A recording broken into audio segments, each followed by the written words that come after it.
একটি কোণে লুকিয়ে আছে এক অজানা গল্প, অজানা তথ্য। আজ আমরা সেই রহস্যের দরজা খুলব, যা আপনাকে চমকে দেবে, ভাবাবে আর এক নতুন দৃষ্টিতে পৃথিবীতে দেখাবে। চলুন শুরু করি এক অজানা জ্ঞানের যাত্রা। আজ আমরা ভার্চুয়ালি ঘুরে আসব আফ্রিকার এক অসাধারণ দেশ, মরক্কো। মরক্কো অবস্থিত উত্তর পশ্চিম আফ্রিকায়। একদিকে আটলান্টিক মহাসাগর আর একদিকে ভূমধ্যসাগর, আর দক্ষিণে বিশাল সাহারা মরুভূমি। এই অবস্থানের কারণেই মরক্কো বহু শতাব্দী ধরে আফ্রিকা, আরব বিশ্ব আর ইউরোপের সংস্কৃতির এক দারুণ মিলনস্থল। চলুন আগে শহরগুলোর কথা বলি। মরক্কোর রাজধানী রাবাত আর সবচেয়ে বড় শহর কাসাব্লাঙ্কা।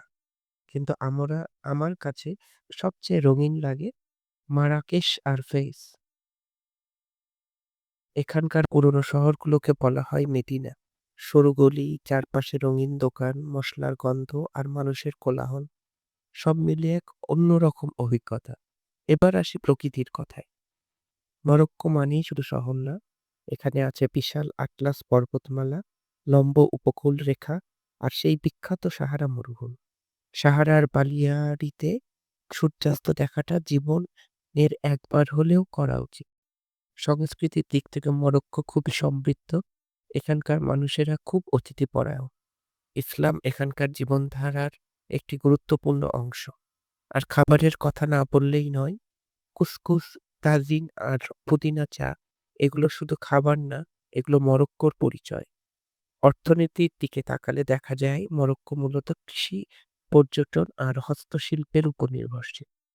সাম্প্রতিক বছরগুলোতে দেশটির শিক্ষা, যোগাযোগ ব্যবস্থা এবং নবায়নযোগ্য জ্বালানিতে ভালো অগ্রগতি করেছে। সব মিলিয়ে মরক্কো এমন একটি দেশ যেখানে ইতিহাস আর আধুনিকতা একসাথে হাত ধরে হাঁটে।